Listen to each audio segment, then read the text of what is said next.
in Atlanta. Just to throw me in the family. Credit cards in the scammers. Hitting the licks in the van. Legacies, family.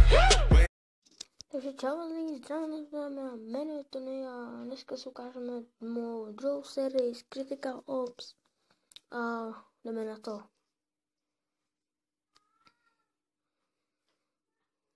Continue Games, asi 12 otazníků, takže se těším hodně na tu hru, ale hodně. Už jsem to jako natáčel, ale nevydal jsem to, protože jsem to stříhal, ale to video se mi vymazalo, tak jsem musel natočit nový. Tak, teď ještě nehrajem, protože jsou tady ještě kamarádi.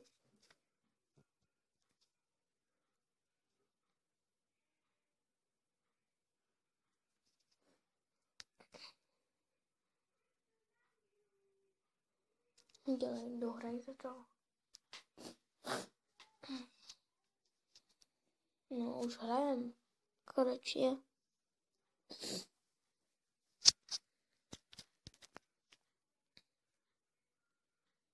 Tak, hrajem už.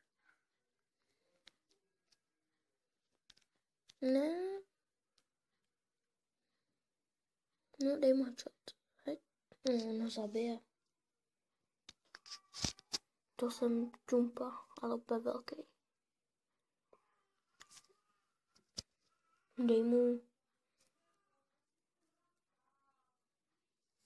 Jo, to je tvůj ráča.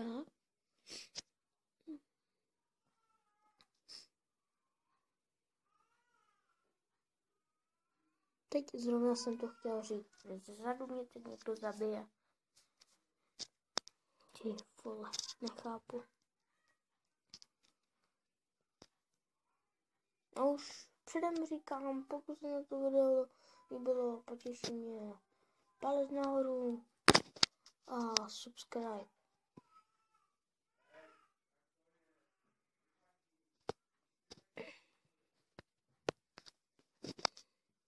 No, teď mě, headshot, pěkný. Myslel jsem, že už si mě zabije tady. Někdo? Jo, tak to je pecka. 3 dole.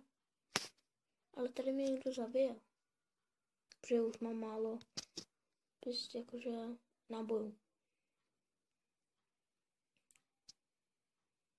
Teď tady, no, jsem říkal. Tady furt zabíjí o 106 klidně. Je to fakt dobrá hra.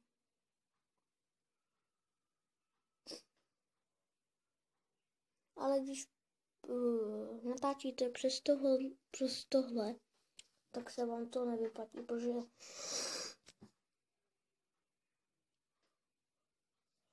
někdy se vám to jako vás i to vyhodí. Jako já hlavně teď nechci, aby mě to vyhodilo někde v půl hře. Nechci.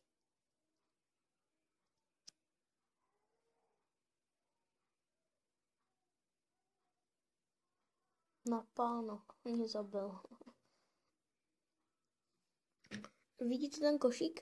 Tak tam se můžete nakupovat buď granáty, jeden nůž, tam máte smoke, granát výbušnej a ty vole, jak jsem flash night bank, nebo nějak tak se to jmenuje.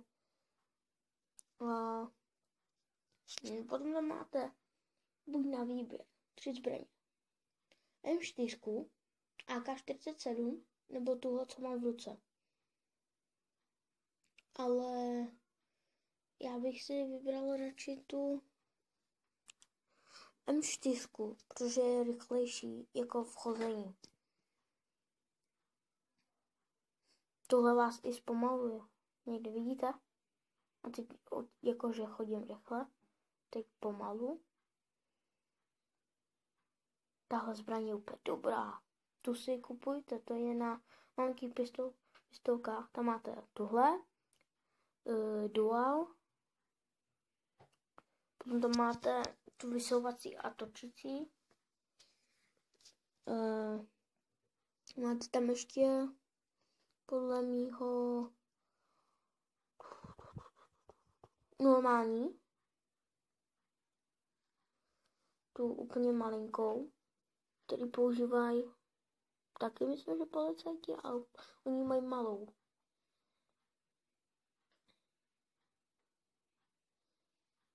A ještě vám ukážu moji, no to budete mít ve videu, kde si můžete vyměňovat prostě barvy na těch pistolách. Prostě na těch pistolích. Prostě vám to ukážu. A za chvilku, že stejně konec. Hlavně prosím, až mě to nevyhodí. Zaklepu.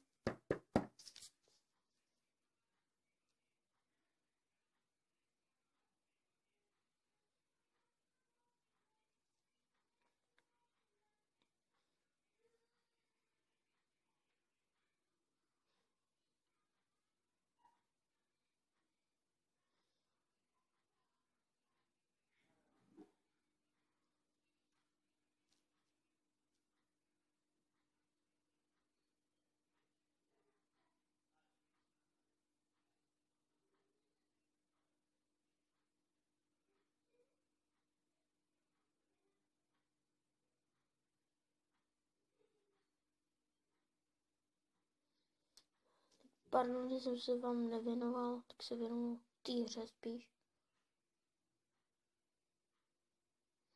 No, teď ho zabiju, a oni mě zabijou. Byl jsem nevím, kolikátý jsem byl, ale se mě to dalo. Vidíte, tady si můžete nakupovat zbraně.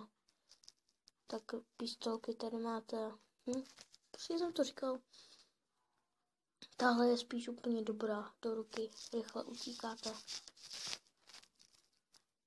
Ale nebojte se, bude i série z Minecraftu. To je fakt dobrá hra, Minecraft. Jo, a hlavně říkám, aby mě to nevyhodilo. No? Ty na mě zavolal táta.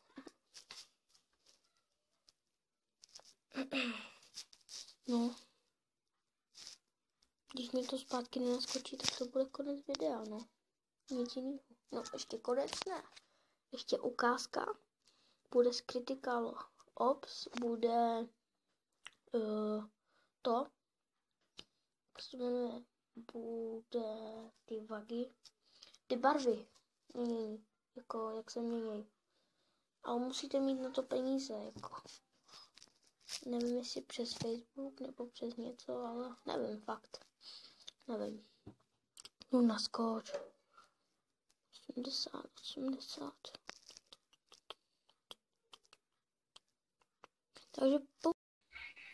Takže čau, sledujte zdravím, jmenuji Tony a dneska si ukážeme v tom pokročilém videu, že si můžete vyměnit barvu zbraně na všech, ale kromě granátů, to se nedá, ale zas nože, pistole, takhle, to jde všechno. Ale musíte mít na to peníze, takže už jsme tady.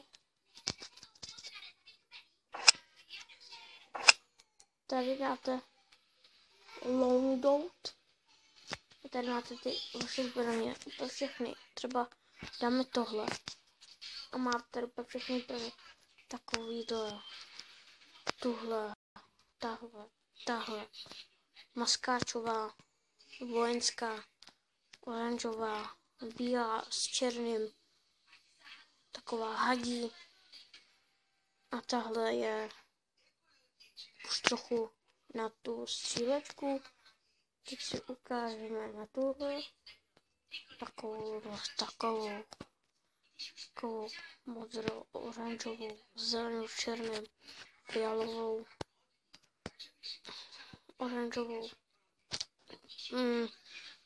vojenskou, maskáčovou a vojenskou. Tuhle jakoby do fotbalového nebo do ospičky. Tady takovýhle červený s kytičkami nebo s motivama a tady taková oranžová s černým. A teď na tohle černá, taková hezká bílá. Tahle modrá, taková zeleno, oranžovo, červeno-žlutá, šedá s zeleným a se žlutým, zelená, vidíte, je to